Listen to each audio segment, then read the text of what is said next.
Bienvenidos a La Sombra Misteriosa. Hoy no les contaré un cuento.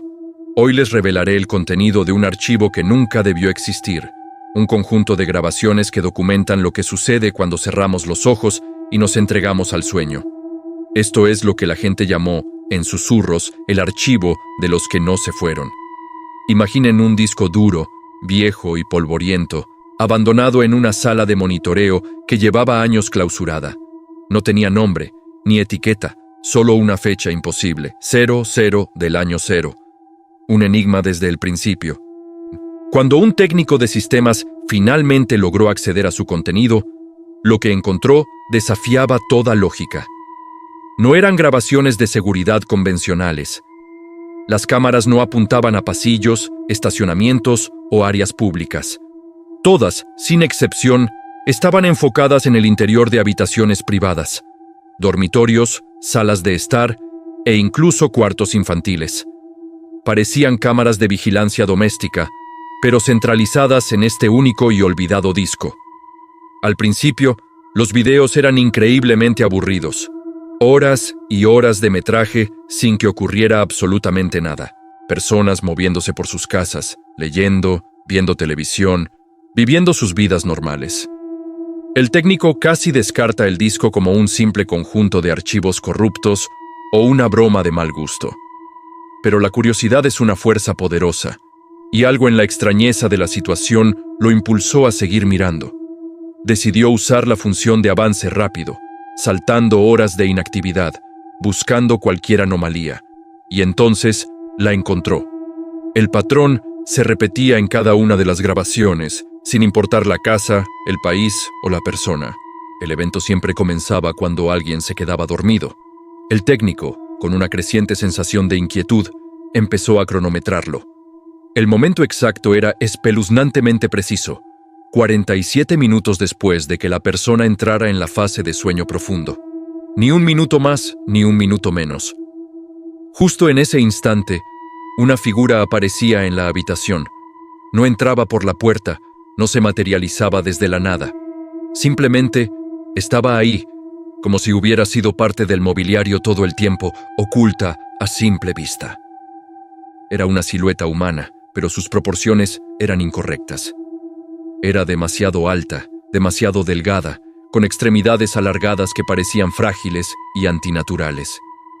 Se mantenía de pie o a veces agachada junto a la cama del durmiente.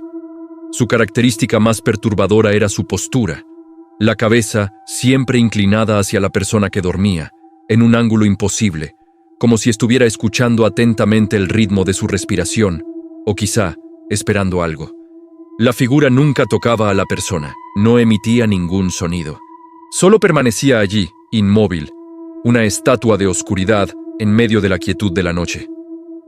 Su presencia era una violación silenciosa, un secreto oscuro guardado en el rincón más vulnerable del hogar. El técnico sintió un escalofrío recorrerle la espalda. ¿Qué eran estas figuras? ¿Y por qué 47 minutos? La mayoría de las grabaciones se cortaban abruptamente después de unos minutos de esta inquietante vigilia. Probablemente, la memoria del disco se llenaba o el sistema estaba programado para detenerse, pero en unos pocos casos, las cámaras continuaron grabando. Y lo que registraron fue el verdadero horror. En estas grabaciones más largas, la persona dormida se despertaba de repente. Pero no era un despertar normal. No abrían los ojos. Se sentaban en la cama de forma rígida y mecánica, con los párpados fuertemente cerrados, como si estuvieran atrapados en una pesadilla de la que no podían escapar. Y entonces comenzaban a murmurar, siempre la misma frase, repetida una y otra vez en un tono monótono y vacío. Aún no me voy, aún no me voy, aún no me voy. La voz era la de la persona, pero desprovista de toda emoción, como una grabación rota. Después de unos segundos de repetir este mantra aterrador, la persona simplemente caía hacia atrás sobre la almohada, desplomándose como una marioneta a la que le cortan los hilos. Y luego, el silencio. La figura, mientras tanto, se desvanecía tan misteriosamente como había aparecido, dejando la habitación exactamente como estaba antes. El técnico, ahora completamente obsesionado, investigó los nombres de las personas que aparecían en las grabaciones, cruzando datos con registros públicos. Los resultados confirmaron sus peores temores. Cada una de las personas que protagonizó esa escena final había sido declarada muerta esa misma noche. Los informes médicos oficiales eran confusos y contradictorios. La causa de la muerte se catalogaba como muerte cerebral súbita de origen desconocido. No había signos de violencia, ni envenenamiento, ni daño físico alguno. El cuerpo, según los reportes forenses, permanecía inexplicablemente tibio durante horas después del fallecimiento. Y lo más extraño de todo, el corazón, a pesar de la muerte cerebral total, continuaba latiendo débilmente por un tiempo prolongado antes de detenerse por completo. Era como si el cuerpo se negara a aceptar que el alma, o lo que fuera que nos anima, ya no estaba allí. Como si algo, o alguien, se aferrara a la vida, murmurando desde un lugar más allá de la comprensión. Aún no me voy. El archivo no era una colección de bromas, era un cementerio digital. Una noche, mientras revisaba una de las grabaciones más nítidas, el técnico cometió un error que cambiaría su vida para siempre. Tenía la imagen en pausa, congelada en el momento en que la figura alta y delgada observaba a una mujer dormida. Estaba analizando los detalles, tratando de encontrar alguna pista en la pixelada oscuridad.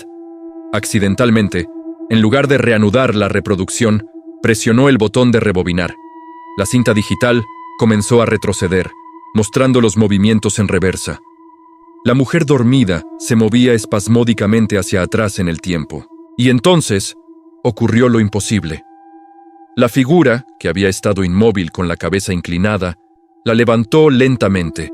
Sus movimientos no estaban en reversa. Se movió en tiempo real, rompiendo las leyes de la grabación. No tenía rostro, solo una mancha borrosa donde deberían estar los rasgos. Y esa mancha se giró hasta mirar directamente a la cámara, directamente hacia él. El técnico sintió que el aire se le escapaba de los pulmones. No era una grabación. Era una ventana. Y algo, del otro lado, le había devuelto la mirada. Esa noche, el técnico no murió. Se fue a casa, tratando de convencerse de que todo era producto del estrés y la falta de sueño. Intentó olvidar la imagen de esa figura sin rostro mirándolo a través de la pantalla. Se acostó en su cama, junto a su esposa, y luchó por conciliar el sueño. Pero el miedo era un veneno que ya corría por sus venas. No sabemos qué soñó, ni si llegó a la marca de los 47 minutos. Pero a la mañana siguiente, su esposa lo encontró. Estaba sentado en la cama, con la espalda recta y los ojos cerrados, y estaba murmurando. La misma frase vacía, la misma cadencia sin alma que había escuchado tantas veces en las grabaciones. Aún no me voy, aún no me voy. Su cuerpo estaba allí, pero él ya no. Se había convertido en uno más de los que no se fueron. La pesadilla había cruzado la pantalla y se había instalado en su propia casa. La historia podría haber terminado ahí, con otra tragedia inexplicable. Pero quedaba un último archivo en el disco duro. Era un registro nuevo, con la fecha de esa misma mañana. Cuando las autoridades lo revisaron, el horror alcanzó su punto álgido. La grabación mostraba la habitación del técnico. La cámara, de alguna manera, estaba allí. Se veía la cama, con el técnico sentado, murmurando con los ojos cerrados. Pero no estaba solo. Junto a la cama había dos figuras. Dos siluetas altas y delgadas, de pie, observándolo en silencio. Y una de ellas era él mismo. Su propia sombra, su propio eco oscuro, se había unido al vigilante, convirtiéndose en parte de la pesadilla que lo había consumido. Ahora eran dos los que esperaban. Aterrorizados, los responsables de la investigación tomaron una decisión drástica. El archivo fue borrado, completamente destruido, con la esperanza de que al eliminar la evidencia, pudieran eliminar la amenaza. Pero no se puede borrar una sombra, no se puede eliminar una idea. La tecnología ha avanzado mucho desde entonces. Hoy, muchas de nuestras casas están llenas de cámaras, monitores de bebés, sistemas de seguridad incluso la cámara de nuestro propio teléfono, y a veces, muy rara vez, captan algo que no debería estar ahí. Una anomalía en la visión nocturna, una sombra que se mueve cuando todo está quieto, una figura borrosa en el rincón de la habitación. La mayoría de la gente lo atribuye a un fallo técnico, a un reflejo de luz, al polvo. Pero quienes conocen la historia del archivo saben la verdad. No es un fallo, es un vigilante. No se mueve, no ataca, solo espera. Espera a que te duermas. Espera los 47 minutos, y entonces, cuando estás en tu momento más vulnerable, en lo más profundo del sueño, se acerca. Y decide si esta noche eres tú quien se va o quien se queda para siempre, repitiendo en la oscuridad, aún no me voy. Así que esta noche, cuando apagues la luz, pregúntate, ¿estás realmente solo? ¿O hay alguien más en la habitación esperando pacientemente a que cierres los ojos? Dulces sueños.